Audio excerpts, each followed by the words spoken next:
우리 사도신경으로 신앙 고백 올립니다. 전능하사 천지를 만드신 하나님 아버지를 내가 믿사오며 그 외아들 우리 주 예수 그리스도를 믿사오니 이는 성령으로 잉태하사 동정녀 마리아에게 나시고 본디오 빌라도에게 고난을 받으사 십자가에 못 박혀 죽으시고 장사한 지 사흘 만에 죽은 자 가운데서 다시 살아나시며 하늘에 오르사 전능하신 하나님 우편에 앉아 계시다가 저리로서 산자와 죽은 자를 심판하러 오시리라. 성령을 믿사오며 거룩한 공예와 성도가 서로 교통하는 것과 죄를 사하여 주시는 것과 몸이 다시 사는 것과 영원히 사는 것을 믿사옵나이다. 아멘. 할렐루야. 오늘 말씀은 열왕기하 19장 말씀입니다. 열왕기하 19장 14절로 19절 말씀을 보시기 바랍니다. 구약성경 열왕기하 19장 14절에서 19절 말씀을 보시기 바랍니다. 솔로몬 왕 이후 이스라엘은 나라가 두 개로 갈라지게 됩니다. 북쪽은 사마리아를 중심으로 이스라엘이라 불렸고 남쪽은 예루살렘을 중심으로 유다라고 불렸습니다. 시간이 지나면서 이스라엘 민족은 주변에 살고 있는 이방 민족들과 교류를 합니다. 그들이 문화적으로 아주 세련돼 보이고 또 사회 제도도 좋아 보였어요. 무엇보다 그들이 섬기는 신이 하나님보다 좋아 보였습니다. 하나님은 눈에 보이지 않습니다. 하나님은 우리 귀로 들을 수가 없어요. 또 이렇게 느낄 수가 없습니다. 만질 수가 없어요. 또 하나님 백성으로 엄격하게 규율을 지키는 것도 싫었습니다. 이에 비해서 그들이 섬기는 신은 신들마다 형상이 있었습니다. 눈에 보였어요. 만질 수 있었어요. 절기가 되면 엄청나게 큰 신상을 세워놓고 그 앞에서 축제를 벌였습니다. 바알 신상을 앞세우고 가두행진을 하고 또 아세라 그 신상 앞에서 이렇게 절을 하면서 이 자녀를 많이 낳게 해달라고 빌었어요. 주변에 있는 나라들이 다 이러한 식으로 신을 섬겼습니다. 눈에 보이는 하나님보다 훨씬 멋져 보이고 능력 있어 보이고 또 여러분 이 쉽지 않습니까? 이렇게 하는 게. 자, 그래서 이스라엘 민족이 우상 숭배에 깊이 빠져갑니다. 그들과 교류하며 축제에 참석하면서 자연스럽게 동화되어 간 거야. 참신이신 하나님을 버리고 사람이 만든 가짜 신을 섬기기 시작했습니다. 그러면서 이들은 종교적으로 타락할 뿐만 아니라 이 종교적으로 타락하면요 이게 결국은 사회적인 타락을 또 끌고 와요. 사회적으로 더 타락해 갔어요. 하나님 말씀을 따라서 함께 더불어 살아가는 것이 아니라 힘의 논리가 지배하는 거예요. 사회적으로 정의나 공의가 이루어지지 않습니다. 강한 자가 군림하면서 힘없는 사람들은 종이나 노예로 팔려갑니다. 있는 자는 더욱 부유해지고 없는 자는 점점 더 가난해지는 거예요. 하나님이 이러한 이스라엘 민족에게 계속해서 선지자를 보내셨습니다. 올바른 길로 갈 수 있도록 알려주셨어요. 엘리야 선지자가 하나님 말씀을 전합니다. 이어서 엘리사 선지자가 하나님 말씀을 전해요. 북왕국 이스라엘에는 아모스 선지자가 나타나서 이러한 사회적인 타락에서 돌이킬 것을 호소합니다. 또 호세아 선지자는 종교적 우상 숭배가 마치 난잡한 여인 고멜과 같다고 지적했어요. 이러한 죄에서 돌이킬 것을 호소합니다. 그러나 선지자의 이러한 말에 귀 기울이는 사람은 많지가 않았습니다. 다 각기 잘못된 길로 갔습니다. 자기가 옳다고 생각하는 대로 사는 거예요. 그러면서 나라가 점점 더 병들어갑니다. 약해져가요. 주변에 있는 나라에 끊임없이 침략을 당합니다. 근데 이것들을 막아낼 수 있는 힘조차 없습니다. 열왕기 17장에 보면 이러한 이스라엘의 죄악을 잘 보여줘요. 열왕기 17장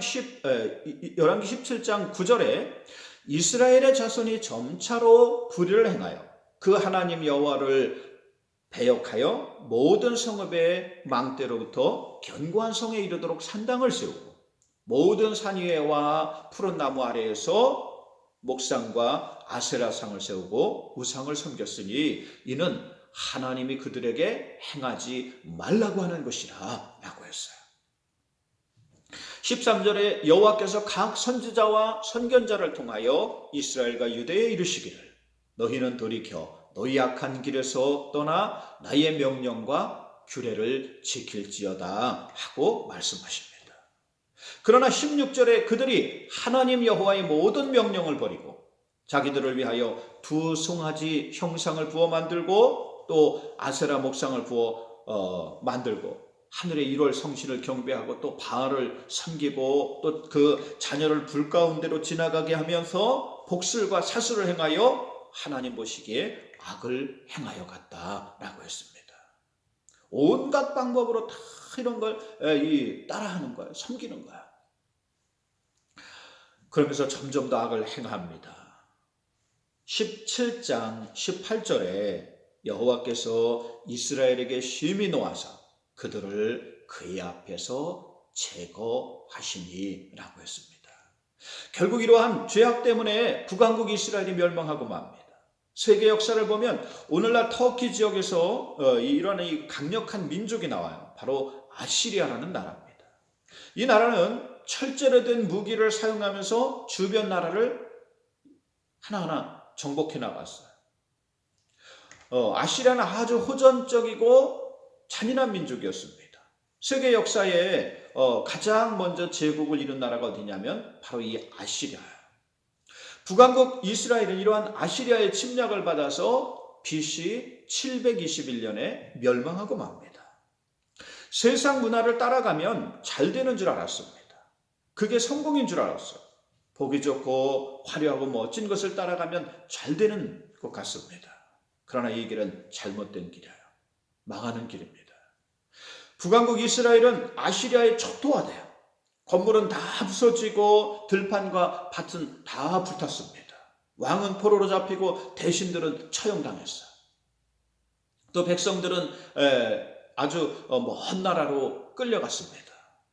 낯선 나라로 끌려가서 거기서 평생 살았어요. 또 그들이 살던 땅에는 다른 민족들이 들어와서 살기 시작했어요. 그들을 나중에 사마리아인이라고 부르게 됩니다. 이제 남은 것은 남쪽의 유다입니다. 아시리아는 유다도 정복하려고 쳐들어왔어요. 그런데 이때의 유다의 왕이 누구냐면 믿음이 좋은 히스기야 왕이었어요. 아시리아의 사네립 왕이 예루살렘을 겹겹이 포위합니다. 수십만 대군으로 이 예루살렘을 포위했어요. 그리고 위협합니다. 자기들은 모든 나라를 정복하고 폐허로 만들었다는 거예요. 그러므로 항복하지 않으면 가장 잔인한 방법으로 죽이겠다고 서신을 보내 위협했어요. 사람들이 두려워 떨었습니다. 그러자 히스기야는 아시리아 왕이 보낸 편지를 들고 하나님 성전으로 올라갑니다. 여러분, 문제가 있으면요, 하나님 전으로 나와야 돼요. 교회로 나와야 합니다. 하나님 앞에 여러분 내어놓아야 합니다. 오늘 19장 14절에 히스기야가 사자의 손에서 편지를 받아들고 여호와의 성전에 올라가서 그 편지를 여호와 앞에 펴놓고 그 앞에서 기도하였다 그랬어요. 17절에 여호와여 아스루 여러 왕이 과연 여러 민족과 그들의 땅을 황폐하게 하고 또 그들의 신을 불에 던져서 이는 그들이 신이 아니요 사람의 손으로 만든 것 곧 나무와 돌뿐이므로 멸하여 졌나이다. 우리 하나님 여호와 원하건대 이제 우리를 그의 손에서 구원하옵소서. 그리하시면 천하만국이 주 여호와가 하나님이신 줄 알리다 하고 호소합니다. 하나님은 우상과 다릅니다. 사람이 나무나 돌로 만든 것이 아니라는 거예요. 하나님이 모든 세상의 주인이십니다. 역사의 주인이 하나님이신 줄 믿습니다. 성경은요, 이것을 우리에게 보게 하는 거예요. 지금 우리는 우리가 살고 있는 이 시대만 삽니다. 이 시대가 전부인 것 같아요. 우리가 알고 또 보고 느끼며 사는 것이 전부인 것 같습니다. 눈에 보이는 거, 귀로 듣는 게 전부인 것 같아요. 그러나 아닙니다. 하나님이 계십니다. 이 모든 세상의 주인이 하나님이신 줄 믿습니다. 우리는 당장 눈앞에 일만 보여요. 지금 여러분 이 포위에 갇혀 있는 사람들이 얼마나 두렵겠습니까? 당장 아시리아의 군대가 쳐들어올 것 같아요. 또 언제 죽을지 모릅니다. 그 사람만 보이는 거예요. 그 상황만 보이는 거예요. 형편만 보이는 겁니다. 그러나 눈에 보이는 강한 힘과 군대가 전부가 아니에요. 이때에도 하나님은 선지자를 통해 일하십니다. 이러한 상황 속에 활동한 선지자가 바로 이사야입니다. 이사야 선지자는 그야말로 선지자 중에 선지자예요. 가장 어려운 시대에 가장 큰 인물이 나온 것 같습니다. 19장 6절에 이사야가 그들에게 이르되 여호와의 말씀이 너는 아수르 왕의 신복에게 들은 바 나를 모욕하는 말 때문에 두려워하지 말라. 내가 한 영을 그의 속에 두어 그로 소문을 듣고 그의 본국으로 돌아가게 하고 또 거기서 칼에 쓰러지게 하리라 하는 예언을 해요. 자, 하나님이 구원하신다는 거예요. 세상의 강한 힘 때문에 두려워하지 말라는 것입니다. 세상의 문제 때문에 근심하지 말라는 거예요. 오늘날 아시리아가 남겨놓은 유적들이 있습니다. 바로 이 사네립의 프리즘이라는 기념비예요. 큰 비석인데요. 여기에 보면은 이 비석이 1830년 이 아시리아의 수도 니느웨에서 발견됐어요. 지금까지 발견된 사네립의 이 프리즘은 세계에 3개가 남아 있습니다. 하나는 영국 박물관에 있고 하나는 이스라엘 박물관에 있어요. 그리고 하나는 미국의 시카고 대학에 있습니다.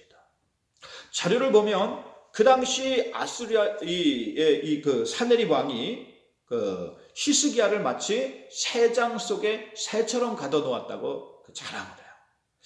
여러분 역사는 승자의 기록이니까요. 그 당시 이제 이 전쟁에서 돌아와가지고 자기들이 크게 이긴 것처럼 막 여러분 이게 자랑하고 있는 거예요. 그런 기념비가 오늘날까지 이렇게 남아 있는 겁니다. 자, 그래서 수십만 대군으로 유다를 둘러쌌으니까요. 자, 그런데 성경은 여기에 대해서 다르게 말해요. 같은 사건에 대해 다르게 기록하고 있다는 거예요. 성경에 보면 이상한 일이 발생해요. 하루아침에 아수르 대군의 18만 5천 명이 죽는 그러한 사건이 발생합니다. 역사에 없는 기록이 성경에 나와요. 그리고 갑자기 이사야 선지자가 예언한 대로 아수르는 예루살렘의 포위를 풀고 본국으로 돌아갑니다. 이러한 모습을 성경에 보면 자세히 설명하고 있는데 19장 35절에 이 밤에 여호와의 사자가 나와서 아수르 진영에서 군사 18만 5천 명을 친지라. 아침에 일찍 일어나 보니 모두 다 송장이 되었다 그랬습니다. 그렇게 큰소리치던 사네립 왕이 포위를 풀고 급하게 도망치듯이 유다를 떠났습니다. 왜 그랬을까요? 학자들은 이것을 전염병 때문이라고 봅니다.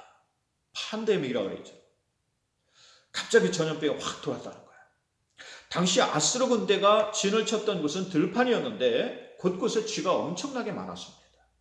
쥐가 식량 창고를 드나들면서 전염병이 퍼졌을 것으로 보는 거예요. 여러분 13세기에 유럽에 흑사병이 돌면서 유럽 인구의 3분의 1이 죽었습니다. 갑자기 죽었어요. 바로 이 흑사병이 패스트라는 병이에요. 패스트는요 바로 쥐에 의해서 전염이 됩니다. 근데 이상하게도 유대인들이 살고 있는 지역에는 패스트가 돌지 않았대요. 그래서 이 사람들이 유대인들이 이 병을 이렇게 퍼뜨리는 거다 하고 모함해서 또 억울하게 유대인들이 많이 이렇게 죽기도 했습니다. 그러나 이것은 유대인의 독특한 생활 방식 때문이에요. 그 성경에 나오는 대로 이 유대인들은 청결 예식을 굉장히 중요시합니다.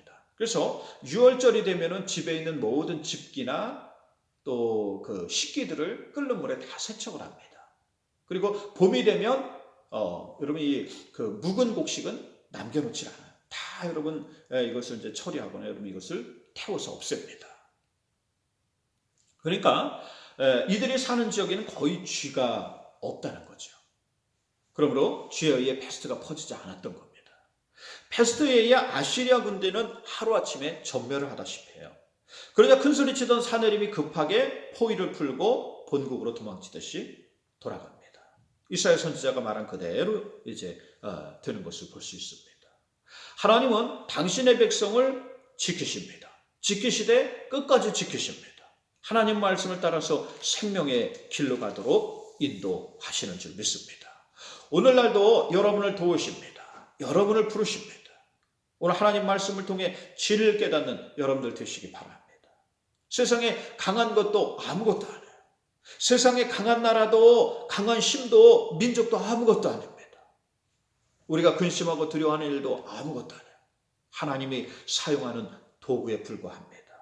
하나님의 역사를 이루기 위한 도구로 사용된다는 사실이에요. 오늘 유다를 포위하고 두렵게 하고 이 겁주던 사내립 왕이 있었어요. 그의 말로가 나옵니다. 그의 끝이 여러분 이렇게 있어요. 이사야 선지자가 말한 대로 본국으로 돌아가요. 많은 사상자가 나왔기도 하지만 본국에서 반란의 조짐이 보인다는 그 급한 전갈이 왔어요. 그래서 사내립 왕이 갑자기 돌아간 것으로 봅니다.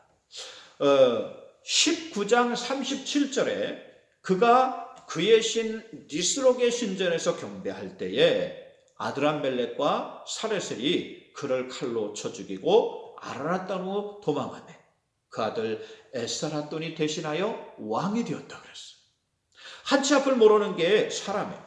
그렇게 큰 소리 치던 사람이 갑자기 여러분 죽습니다. 그것도 자기가 섬기는 신전에서, 자기 신이 보호해 줄 줄 아는 그 신전에서 죽어요. 누구한테 죽습니까? 참 묘하게도 가장 믿었던 사람, 가장 신뢰했던 사람들한테 여러분 죽임을 당합니다. 이 사내립 왕이 정복전쟁을 나간 사이에 그 아들들이 반란을 일으켰어요. 그러니까 이 왕이 돌아오니까 보복을 당할까봐 먼저 왕을 죽인 겁니다. 사람은요 아무것도 아니에요. 세상 권세도 위력도 아무것도 아닙니다. 하나님이 모든 것들을 사용하시는 줄 믿습니다. 하나님을 섬기는 사람들을 위해 일하게 하십니다. 하나님 자녀가 올바른 길로 갈 수 있도록 사용하시는 줄 믿습니다. 때로는 민족도 사용하시고 때로는 나라도 사용하시고 때로는 사람도 사용하시고 환경도 사용하시는 줄 믿습니다. 그러므로 오직 하나님만 섬기는 여러분들 되시기 바랍니다. 오직 하나님이 참신이십니다. 하나님이 진정한 주인이십니다. 역사의 주인이 하나님이십니다. 오늘날에도 하나님이 세계 역사를 주관하고 계십니다. 당신의 뜻과 계획에 따라 움직여가고 계신다는 사실이에요. 모든 세상이 여러분 하나님의 계획대로 움직여가는 거예요. 우리가 살고 있는 땅도 하나님이 준비하신 겁니다. 우리가 살고 있는 나라도 하나님이 준비하신 거예요. 우리가 지금 살고 있는 시간도 하나님이 주신 겁니다. 이 땅에 와서 살고 이 공간에 와서 살고 이 시간에 와서 살게 하셨어요. 여러분에게 생명 주신 분이 하나님이십니다. 여러분을 오늘날 이곳에 살게 하신 분이 하나님이십니다. 그러므로 하나님 계획을 따라 사는 사람이 가장 현명한 사람, 하나님 계획을 따라 사는 사람이 가장 그 삶을 바르게 사는 사람인 줄 믿습니다. 오늘 말씀을 통해 이것을 알아야 합니다. 여러분들이 이러한 사람들이 되시길 주의 이름으로 축원드립니다. 세상의 일들 때문에 당황하지 마시기 바랍니다. 환경 때문에 실망하지 마시기 바랍니다. 그 속에서 진짜 주인이신 하나님을 찾으시기 바랍니다. 그러면 되는 거예요. 그러면 살아요. 하나님이 오늘도 여러분을 살리시려고 이곳으로 부르셨어요. 이 세상에서 생명의 주인이신 하나님 알고 찾고 만나게 하시려고 여러분을 이곳으로 부르셨습니다. 오늘 말씀을 듣게 하시는 거예요. 방송으로 여러분 이 말씀을 듣게 하십니다. 그러면 이 말씀이 여러분에게 주시는 하나님 말씀이 되어야 합니다. 오늘 어버이 주일입니다. 여러분 우리는 부모님을 통해서 이 세상에 와서 삽니다. 그러므로 부모님에게 여러분 잘해야 합니다. 또한 우리의 부모님도 그 위의 부모를 통해서 이 세상에 와 살았어요. 그 위의 부모는 또 그 위의 부모를 통해서 이 땅에 와서 살다가 다 돌아갔습니다. 사람은요, 각 시대마다 살고 다 떠나갑니다. 그러나 그 시대마다 하나님은 그곳에 계셨습니다. 모든 일들을 주관하고 섭리하셨습니다. 오늘날 우리가 이 세상에 와서 살게 하셨습니다. 우리에게 생명 주시고 이 땅에 살게 하셨다는 거예요. 하나님의 소중한 계획과 섭리를 두시고 오늘날 우리에게 이러한 시대에 이러한 순간에 이 땅에 와서 살게 하셨습니다. 그러므로 우리는 우리의 생각이나 뜻이나 계획이 아니라 하나님의 뜻과 계획에 따라 살아야 하는 줄 믿습니다. 예수님은 그러므로 나의 뜻대로 마옵시고 하늘에 계신 하나님 뜻대로 하옵소서 하며 사셨어요. 역사의 주인이 하나님이시기 때문입니다. 인생의 주인이 하나님이시기 때문이에요. 그러므로 여러분들도 이러한 사람들이 되시길 주의 이름으로 축원드립니다. 하나님 참 주인이십니다. 여러분에게 생명 주신 분이 하나님이십니다. 그러므로 하나님이 여러분의 참 아버지이십니다. 우리의 여러분 참 부모는요, 하나님 아버지셔요. 그러면 하나님 아버지에게도 효도할 줄 알아야 합니다. 하나님께 효도하는 건요, 다른 게 아니에요. 여러분이 믿음으로 사는 겁니다. 하나님 말씀을 따라서 사는 거예요. 그러면 여러분 이게 효도하는 것이고 이게 하나님이 기뻐하시는 겁니다. 자녀가요, 그렇잖아요. 부모의 뜻을 따라서 잘 살면 그것만큼 여러분 부모에게 효도하는 게 없습니다. 우리는 하나님의 여러분 하나님의 생명 주시고 하나님의 자녀들. 그러면 여러분 우리는 하나님 말씀을 따라서 믿음으로 살아가면 돼요. 그러면 그게 효도하는 거라는 거예요. 여러분들이 이러한 사람들이 되시길 주의 이름으로 축원드립니다. 하나님 말씀을 따라 사는 여러분들 되시길 주의 이름으로 축원드립니다. 기도합니다. 하나님, 오늘도 이렇게 귀하게 방송으로 예배드릴 수 있게 하심을 감사합니다.